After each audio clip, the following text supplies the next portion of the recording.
열왕기상 8장 1절로 21절 말씀의 제목은 언약궤를 성전에 모신. 언약궤는 법궤라고도 합니다. 하나님의 임재를 상징하는 이 언약궤, 오늘날 우리 강대상과 같은 건데요. 평평하게 되어 있습니다. 평평하게 아래 강대상 같이 생긴 건데, 거기에 이제 하나님의 세 가지를 넣어놓고 그동안 이스라엘 백성들이 이동시키면서 하나님을 섬겼던 그 언약궤인데, 언약궤는 이 지성소에다가 모십니다. 지성소. 모세 시대에는 회막이라고 해서 요즘 말하면 텐트와 같은 비슷한 거예요. 회막. 벽을 다 천으로 해가지고 이렇게 해서 그 안에 지성소, 성소, 안마당, 방마당 이렇게 만들어가지고 하나님을 섬기는 그런 제도를 모세에게 시켰고, 이제 다윗 때까지는 회막에서 하나님을 섬겼는데, 이제는 솔로몬 성전을 건축해서 거기에 언약궤를 옮기는 그런 내용의 말씀을 통해서 우리에게 주시는 은혜입니다. 그래서 오후 예배 말씀 요약 참조하시면, 첫째, 언약궤를 성전에 모시는 방법. 언약궤를 모시는 방법, 우리 보안에는 그렇게 되어 있는데, 언약궤를 성전에 모시는 방법 1절로 8절. 둘째, 언약궤 안에 있는 것, 언약궤는 무엇이 들어있나, 이걸 9절 해서 배우도록 하고요. 그 다음에 셋째, 하나님께서 응답하여 주신 10절로 11절.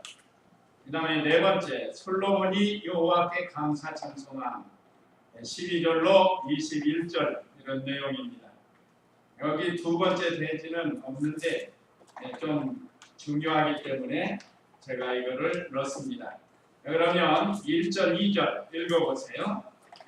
그때 솔로몬이 여호와의 언약궤를 다윗성 도 시온에서 올려오기 위해 이스라엘 장로들과 지파들의 모든 대표들과 이스라엘 자손들의 감은 지도자들을 자기가 있는 예루살렘으로 불러 모았다. 이스라엘 모든 남자들이 에다님 곧 7월의 절기에 솔로몬 왕에게 모였으며, 자, 여기 언약궤를 성전에 모시는 방법은, 이제 하나님께서 솔로몬에게 먼저 7년 동안 성전을 건축하게 하고 13년 동안 왕궁을 건축하게 하고, 이제 성전이 건축하니까 거기에 하나님의 언약궤를 모시기로 했습니다. 아주 중요한 거죠. 성전에서 가장 중요한 것이 바로 이 언약궤입니다. 그런데 솔로몬 왕이 장로, 두목, 족장들을 소집을 했습니다. 1절에서 그때 솔로몬이 여호와의 언약궤를 다윗성, 곧 시온에서, 다윗성이라고도 하고 시온성이라고도 하고 예루살렘성이라고도 하는 이 성전입니다. 우리가 성경에 보면 다윗성도 나오고 시온성도 나오고 또 예루살렘 성도 나오고 이렇게 나오는데, 이건 다 같은 장소를 가리킵니다. 시온에서 올려오기 위해 이스라엘의 장로들과 지파들의 모든 대표들과 이스라엘 자손들의 가문 지도자들을 자기가 있는 예루살렘으로 불러 모았다. 말하자면 백성의 대표자들을 불러 모았는데, 거기에는 장로, 또 각 지파의 대표, 가문의 지도자, 그것을 족장들이라고 해요. 족장들을 소집을 해가지고 이스라엘의 모든 남자들이 에다니몰, 곧 7월의 절기에, 에다니몰은 7월이라는 뜻입니다. 그래서 이 7월 절기, 7월에는 절기가 여러 가지가 있는데, 그 7월 절기에 솔로몬 왕에게 모였으며 그랬습니다. 아주 중대한 일을 하기 위해서 솔로몬 왕이 여러 대표자들을 불렀습니다. 이스라엘의 대표자들, 중요한 우리 교회에서도 재직하면 우리 집사님들이죠. 오랫동안 주님을 위해서 희생하고 봉사하고 믿음 있는 그런 성도들을 재직으로 세워서 우리 교회 대표라고 할 수 있습니다. 그래서 여러 분야에서 이렇게 맡겨준 일들을 감당하는 그 지도급에 있는 성도들을 불러서 솔로몬도 중요한 의식을 거행하게 됐습니다. 자, 그동안 성전 짓는 것도 중요하죠. 성전 지을 때 여호와를 위해서 여호와의 말씀대로 했습니다. 아주 잘한 거예요. 그것도 중요하지만 이제는 하나님을 모시는 것이 더 중요하죠. 성전만 잘 지어놓고 거기에 하나님 모시지 않으면 그건 껍데기와 같아요. 참으로 중요한 것은 성전에 하나님을 모시고 살아요. 자, 우리 성도들도 우리 죽었던 영을 살려서 성전을 삼으셨습니다. 이것도 귀한 거죠. 살아나서 성전이 있는 게 얼마나 중요해요. 우리 죽었던 영을 살려서 우리 심령 속에 성전을 삼으시고 거기에 성령 하나님이 와 계시는데 우리가 늘 하나님 모시고 사는. 자, 이미 하나님이 우리 안에 와 계십니다. 그런데 하나님을 모시고 산다는 건 그 하나님의 인도와 주장을 늘 받는 것이 모시고 사는 거예요. 예를 들면 집에 부모님을 모셔다 놓고 없는 것처럼 살아가요. 무시하고. 그러면 그거 얼마나 잘못된 거예요. 부모님을 모셔놨는데 생활은 없는 것처럼 생활하는 거 무시하고 어머니 아버지 위해서 아무것도 안 하고 그래서 자기들만 그냥 살고 그러면 그 부모를 무시하는 것과 같다. 우리도 하나님께서 우리를 죽었던 영을 살려서 성전을 삼으시고 또 하나님이 와 계시는데 하나님의 인도와 주장을 받지 않고 내 옛사람으로만 산다. 그러면 이 하나님의 성전, 하나님이 계신 것을 무시하는 것이 되고 마는 거예요. 그래서 성전 짓는 것도 중요하지만 하나님을 모시고 사는 것이 참 중요하다는 거. 그래서 이제 솔로몬 왕이 성전을 건축하고 하나님의 임재를 상징하는 언약궤를 모시려고 한 것은 하나님을 모시는 것과 같습니다. 그래서 이제 제사장들로 하여금 메고 올라가고 제사를 드리겠습니다. 3절 읽어보세요. 이스라엘 모든 장로들이 모이고 제사장들의 궤를 메었다. 그들이 여호와의 궤와 기막과 성소 안에 있는 모든 거룩한 기구들을 가지고 올라왔으니 또 제사장들과 레위 사람들이 그것들을 가지고 올라왔다. 솔로몬 왕과 그와 함께 모인 이스라엘 모든 회중이 궤 앞에서 양과 소를 제물로 드렸는데 그 수가 많아서 셀 수도 헤아릴 수도 없었다. 예, 여기 3절 4절 제사장들이 메고 올라온 것과 제사를 드린 것 우리 공부하는 두 소지로 나눠져 있습니다.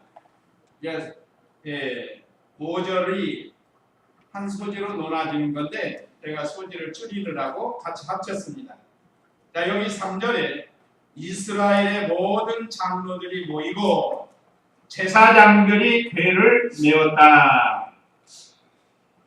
언제나 언약궤 하나님의 선물은 제사장들과 레위 지파에서 관리하게 되어 있습니다. 모세 때 하나님이 명령하신 거예요. 그래서 야곱의 12아들 중에 레위 지파만 특별히 선택해서 그들로 하여금 성막에서 봉사하게 만들었습니다. 그 레위 지파 안에 제사장도 있는 거예요. 그런데 언약궤를 언제나 제사장들이 메고 가게 했잖아요. 메고 가게. 이건 힘써서 협력해서 어깨를 들이밀고 서로 협력해서 하나님의 일을 감당해야 할 것을 가르쳐 줍니다. 뭐 힘세다고 뭐 다른 지파에서 와가지고 면연은 안 돼요. 반드시 제사장들로 하여금 매게 했습니다. 이것이 하나님이 정해준 규례예요. 규례, 규정이고. 이 하나님이 정해준 대로 해야지. 아, 제사장들이 힘들다고 어이 젊은이들 이리 와서 이거 매 그러면은 안 돼요. 자, 다윗이 하나님의 언약궤를 블레셋 땅에서 가져오려고 뭐에다 싣고 왔죠? 새 수레에다가 소를 시켜가지고 하나님의 언약궤를 싣고 왔어요. 다윗은 좋은 뜻에서 했습니다. 그런데 어떤 일이 벌어졌죠? 한참 오다가 소들이 막 뛰어오니까 그 하나님의 언약궤 수레에 있는 게 넘어지게 생겼다. 그때 우사라는 사람이 그걸 붙들었어요. 넘어지지 않게. 그 우리가 볼 때는 장난감이 땅바닥에 굴러서 깨지는 것보다 붙들어가지고 안 깨지게 하려고 했다는. 그런데 하나님이 그 사람을 치셨다고. 이게 바로 이 사람이 제사장이 아니에요. 자기가 붙들려고 했다. 이게 하나님의 말씀대로 하지 않은 거예요. 그래서 하나님께서 치신 겁니다. 그러면 이건 다윗이 잘못한 거예요. 처음부터. 왜 그런가 하면 하나님은 분명히 제사장들로 하여금 어깨에 메고 가지고 오라고 했는데 새 수레를 만들고 다윗의 입장에서는 정성을 다한 거예요.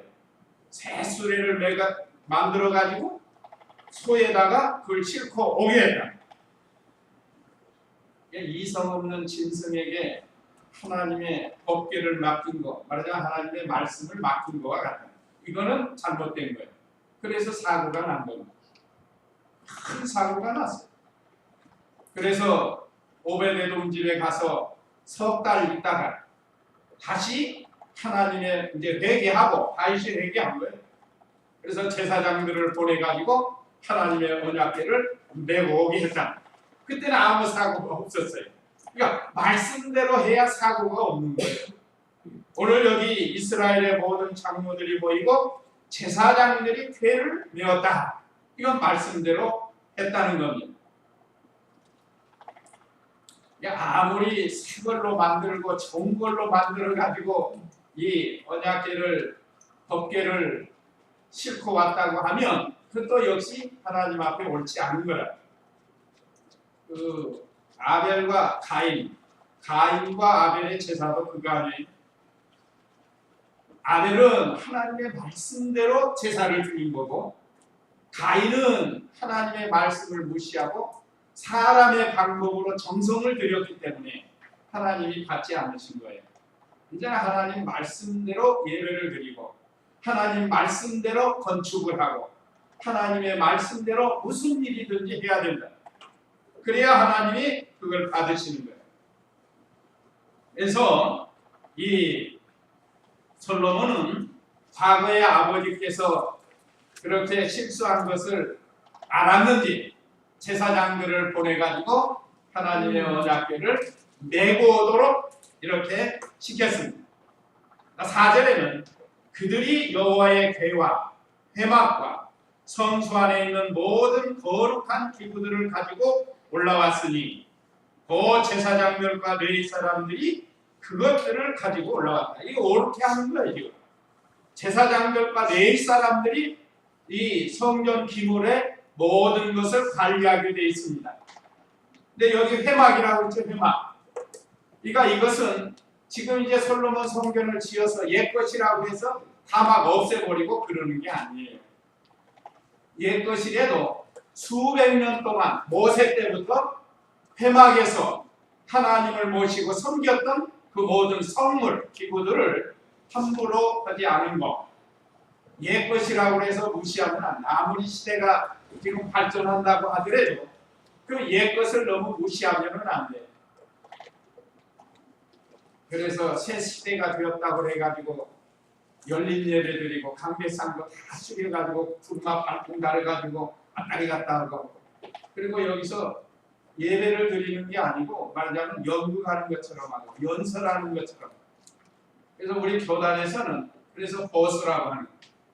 목사님들 꼭 넥타이 매야 돼요. 우리 조영영 목사님 언제나 검정 양복이나 검색 양복, 그러니까 너무 이상한 옷 입고 설교하지 말라는 거예요. 지금 우리가 하나님 앞에 예배를 드리는 건데 바로 하고 하라는 거예요. 바로 하고. 시대가 그런데 물론 이렇게 이 중요한 예배도 여러 가지 있잖아요. 중요한 예배가 있습니다. 회중과 함께 모여서 드리는 이 중요한 예배는 우리가 이 외형부터 잘 꾸미고 그 다음에 속사람이 만들어지고 그러면서 하나님께 예배를 드려야 된다. 그러니까 여기 아주 잘한 거예요.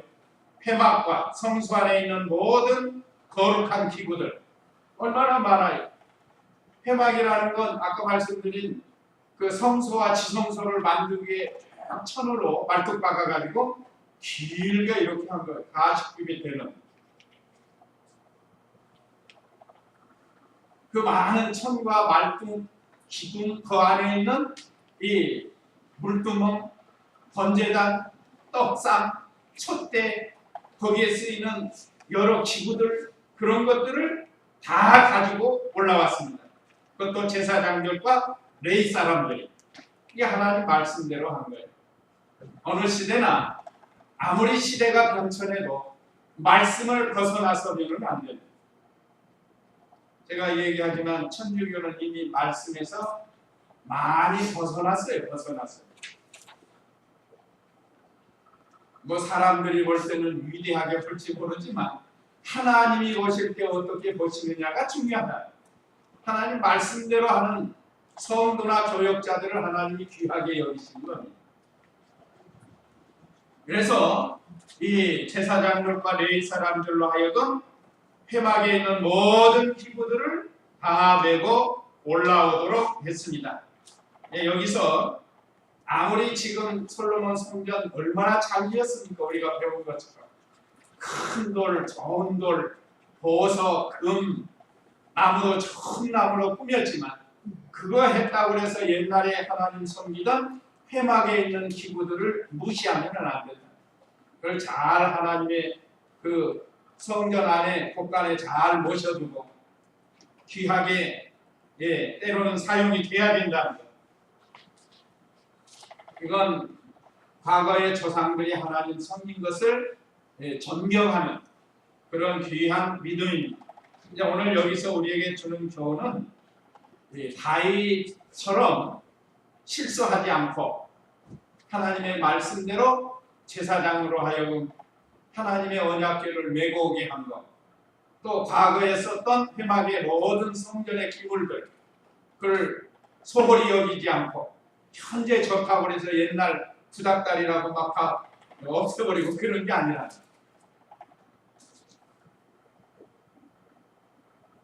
그 다음에 5절에 보면 제사를 드렸다고 했습니다.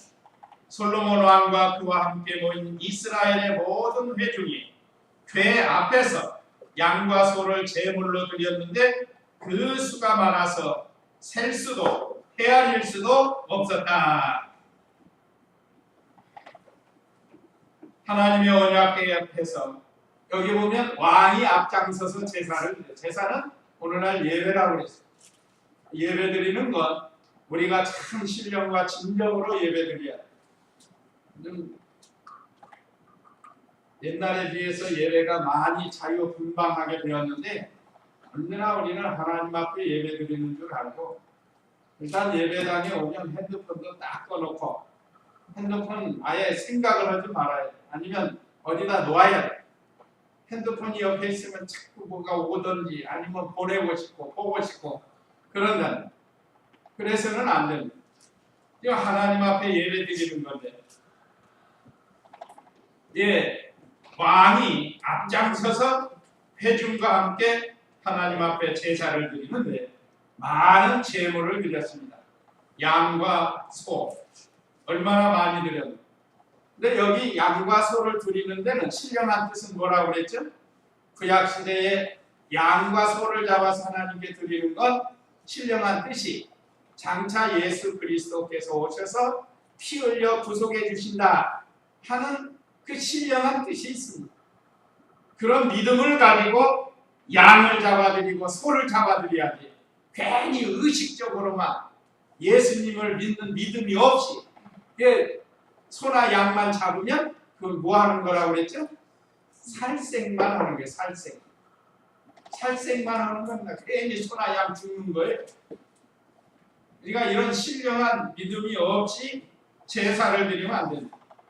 구약시대의 성도들은 앞으로 오실 예수 그리스도를 믿고 예수님이 오셔서 내 대신 이 짐승이 피 흘려 죽은 것처럼 우리 예수님이 대신 죽어주신다 하는 이런 믿음을 가지고 제물을 드려야 이게 다른 예배라. 그게 바로 아벨이 드린 예배입니다. 아벨이 드린 예배. 그러니까 하나님이 그를 기뻐 받으신 거예요. 그러나 가인은 그런 믿음이 없이 예배를 드린 거예요. 형식적으로, 의식적으로. 물론 자기도 정성을 다한다고 했지만 그건 말씀에서 떠난 예배입니다.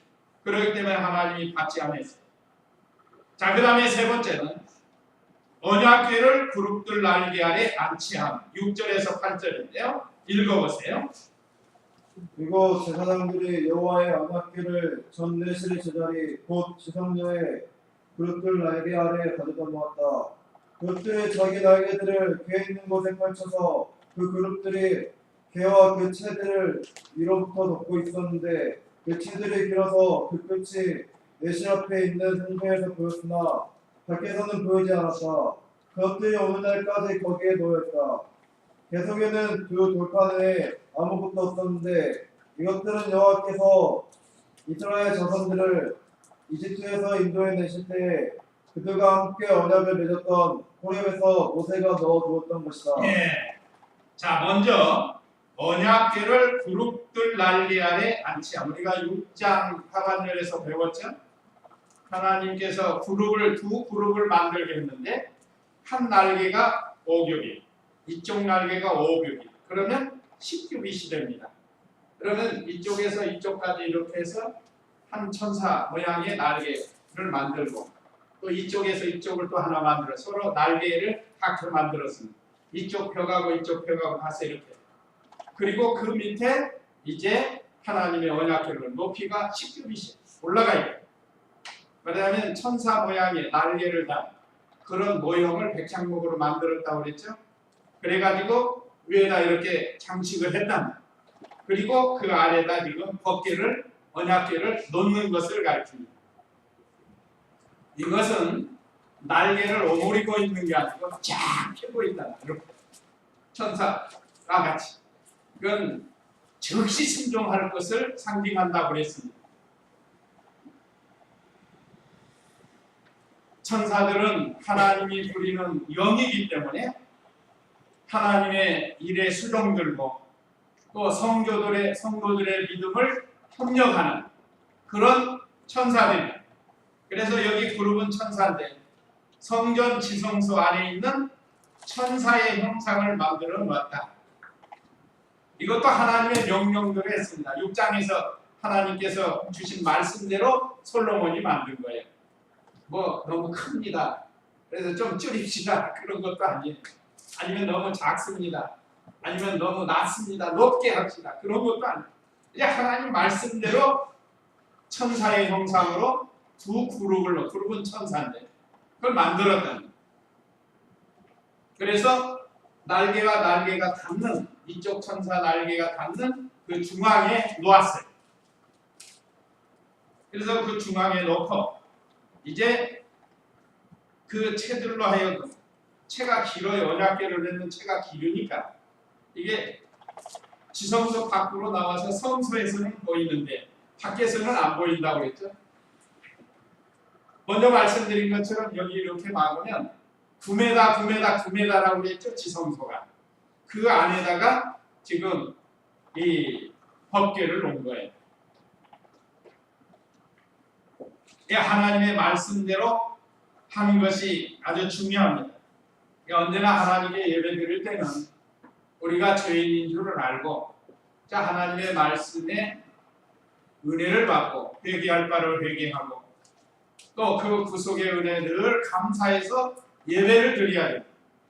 그래서 우리가 찬송을 통해서 찬송을 보면 곡붙은 기도라고 하는 거예요. 그래서 하나님 앞에 회개할 것을 회개하고 또 소원을 구할 것을 구하고 그래서 하나님 앞에 이렇게 찬송과 기도를 통해서 예배를 드리면 하나님이 이렇게 말씀으로 또 찾아오셔서 우리에게 가르쳐 줍니다. 여러 번 말씀드리지만 제가 있는 이곳은 이쪽은 지성소. 그래서 이 안에 이 앞에 휘장이 있고 휘장 구약시대에 휘장이 들어있고 이 성소 안에 우리 성도님들이 계시는 곳이 성소란 그 안에 이제 제사장들이 모여서 예배드리고 그 다음에 이제 여기는 없지만 뒤로 안마당이 있습니다. 안마당이 있어가지고 들어오면서 물두멍에 손을 씻고 떡상에 차려놓고 금초대 옆에서 또 번제단이 있어요. 번제단에서 하나님 앞에 제사를 드리고 그 다음에 또 성전 방마당이 있습니다. 근데 어떤 성도들은 성전 방마당만 갖고 간다는 그런 말씀이 있어요. 사실은 우리는 지성소까지 들어오는 그런 신앙이 돼야 된다 이거죠.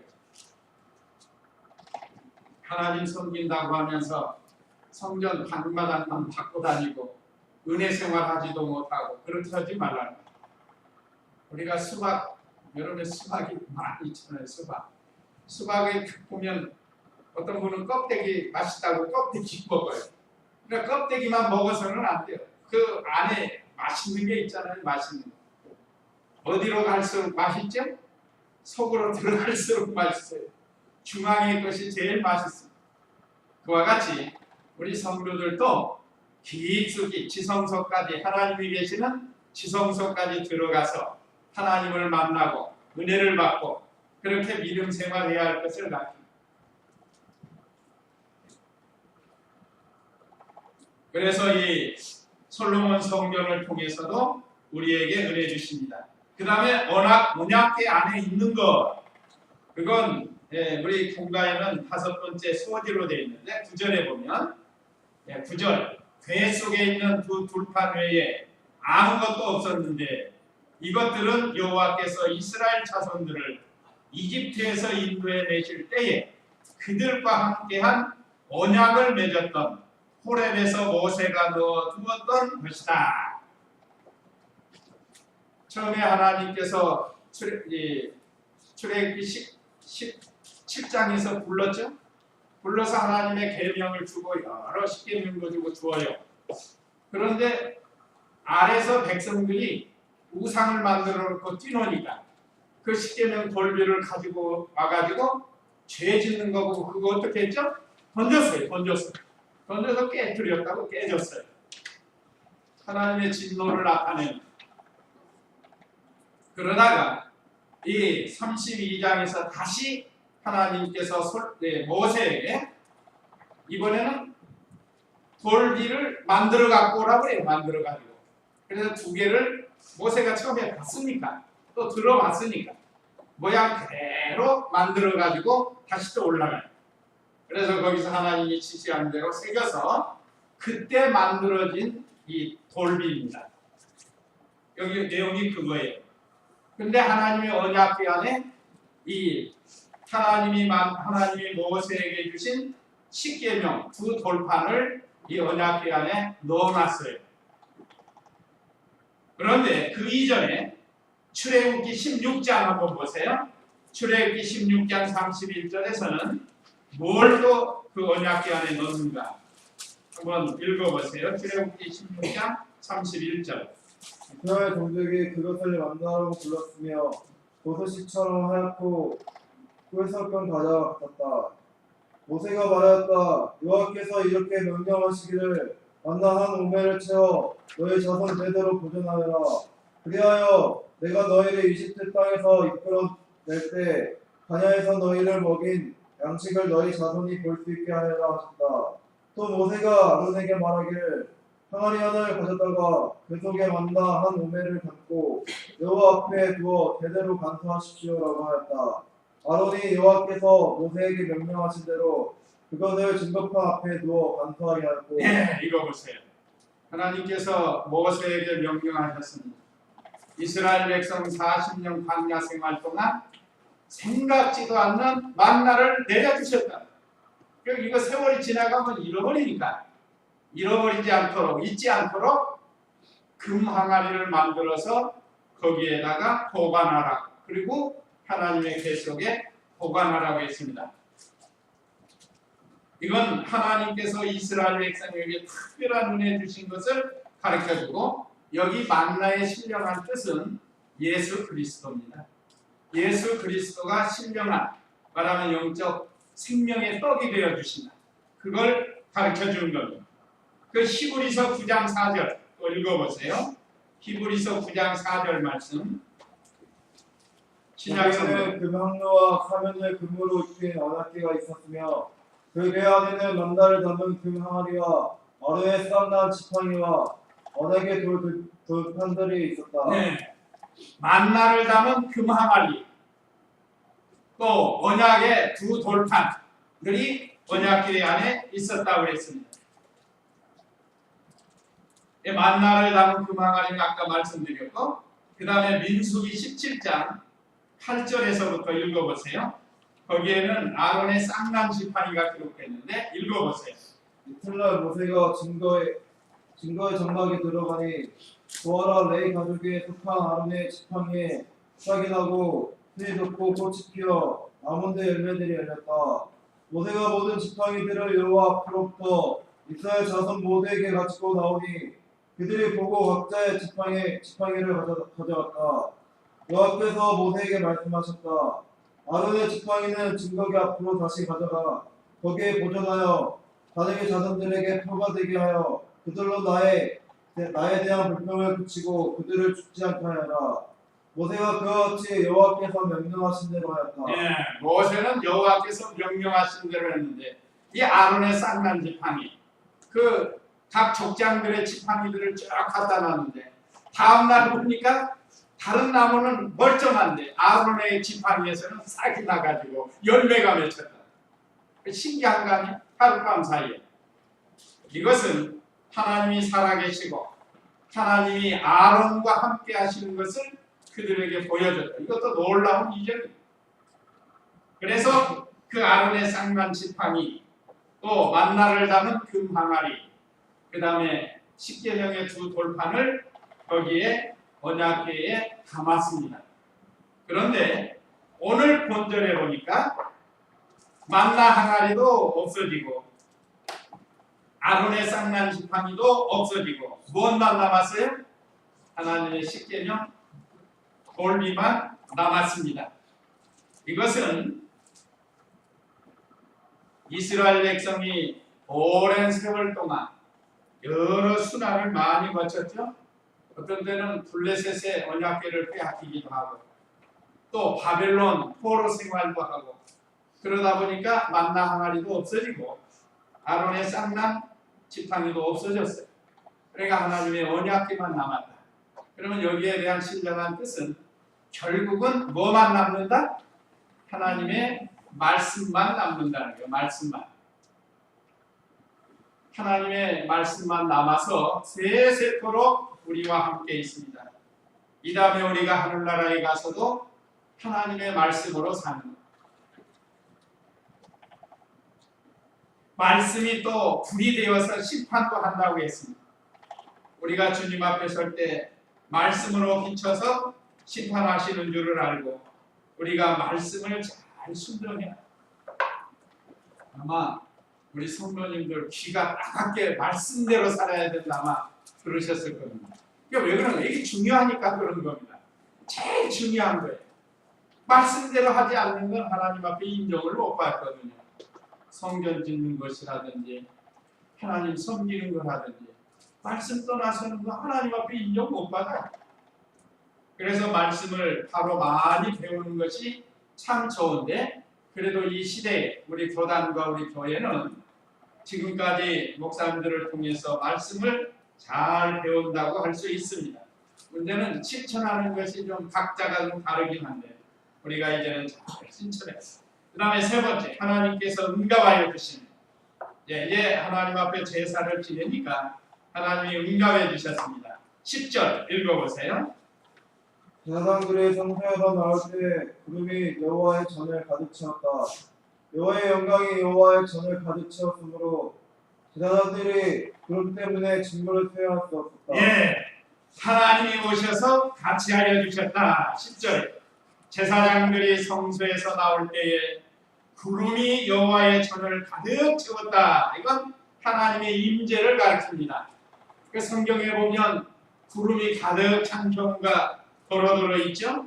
이것은 하나님께서 임재하신 것을 가르쳐주고 솔로몬 왕과 백성들, 종교 지도자들이 하나님 앞에 제사 드리는 것을 받으셨다는 말하자면 응답입니다. 응답.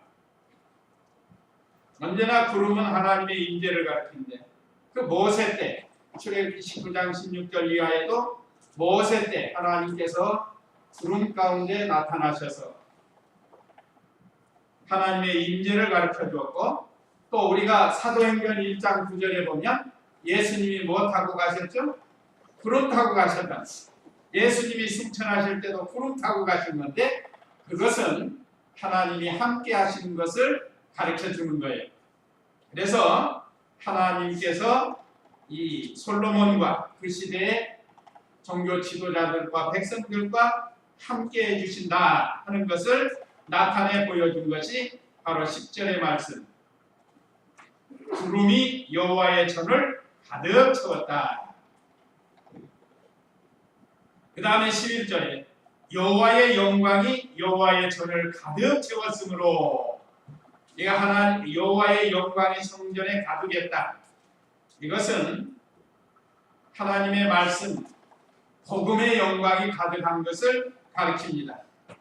그래서 우리 성도도 아까 말씀드린 것처럼 성전이 성전이니까 하나님의 말씀이 가득 차고 하나님이 우리 안에 같이 임재하심을 늘 기억하고 그 하나님 인도와 주장을 잘 받고 또 거룩한 생활을 해요. 우리 몸을 통해서 하나님의 영광이 나타나야 되는데 우리가 언행심사가 바로 돼야 돼요. 그래야 하나님이 우리와 함께 계신 것을 나타낼 수가 있습니다. 언제나 하나님의 말씀대로 하나님을 위해서 솔로몬이 건축한 것처럼 우리도 영적 성전 건축하는 데 있어서 여호와를 위해서 하나님의 말씀대로 하면 우리의 영적 성전이 건축이 되고 하나님이 기뻐하십니다. 자, 그래서 11절 하반절에 보면 제사장들이 구름 때문에 직무를 수행할 수 없었다. 이것은 갑자기 성전 안에 구름이 가득하니까 제사장들이 두려워가지고 성전 안에 감히 들어가지를 못했어요. 과거에 모세도 그런 경우가 있었죠. 여호와의 영광이 성막에 성막, 아까 말했죠 회막에.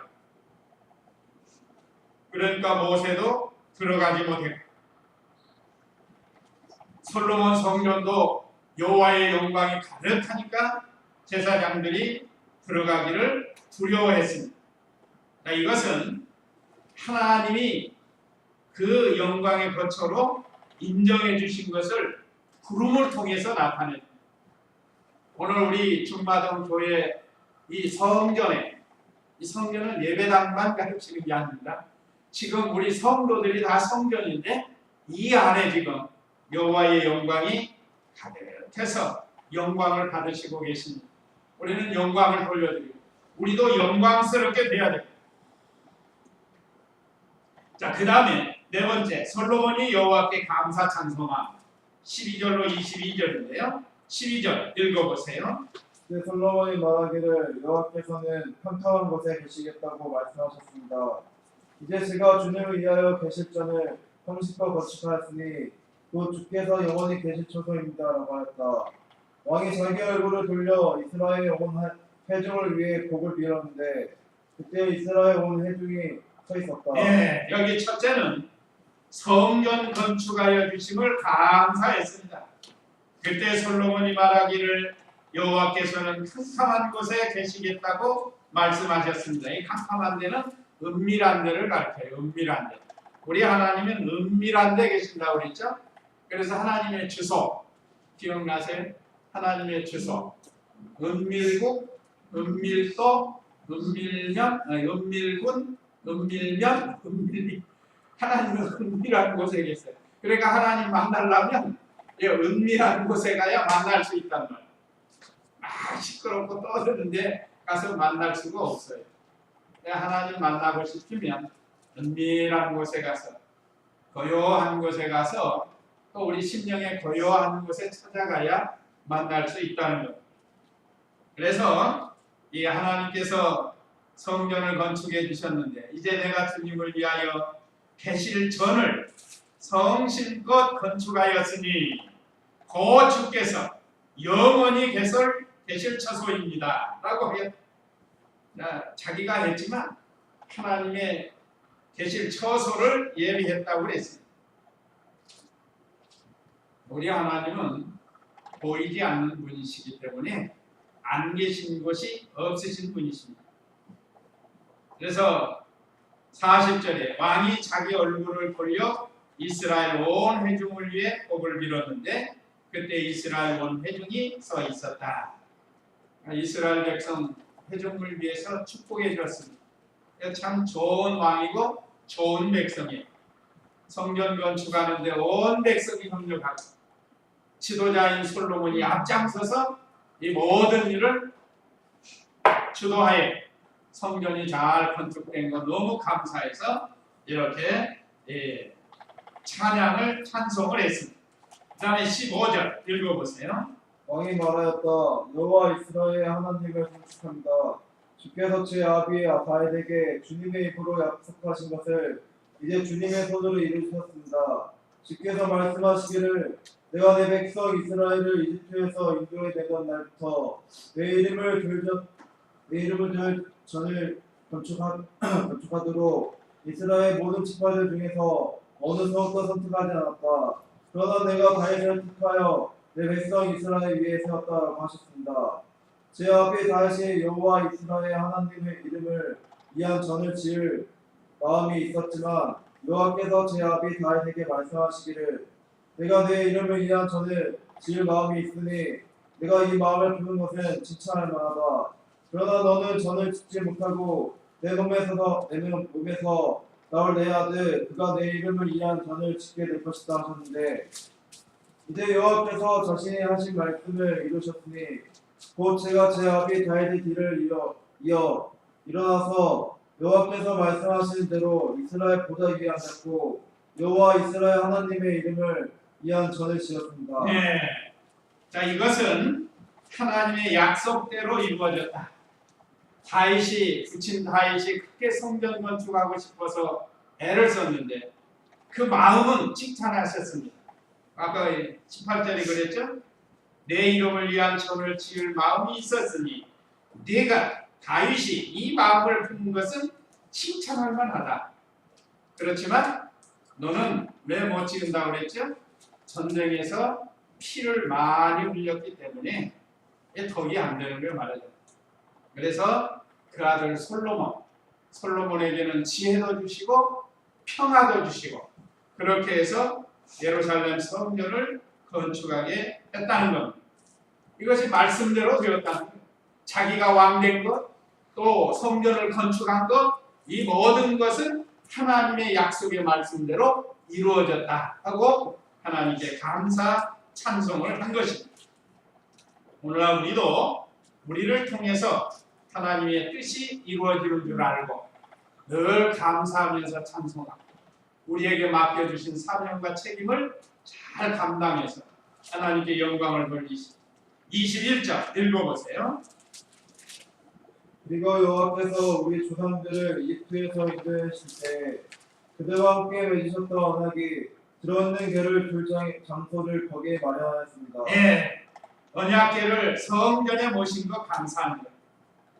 그리고 여호와께서 우리 조상들이 이집트에서 인도해 내실 때에 조상들을 이집트에서 인도해 내실 때에 그들과 함께 맺으셨던 언약이 들어있는 궤를 둘 장소를 거기에 마련하였습니다. 이것은 이제 지성소에 하나님의 언약궤를 두고 하나님 앞에 감사하는 다윗의 찬송입니다. 그래서 솔로몬이 여호와께 감사 찬송을 했습니다. 성전 건축하게 해주심을 감사하고 하나님의 약속대로 이루어진 것 감사 찬송하고 하나님의 언약궤를 성전에 모신 것을 감사 찬송했습니다. 이 찬송은 좋은 거예요. 오늘 저와 우리 성도님들도 찬송, 기도, 말씀 속에서 늘 은혜 생활하는 솔로몬과 같은 이런 믿음 생활이 되어야 되겠습니다. 이제 이 말씀 기억하시고 우리 다 같이 잠시 기도하겠습니다.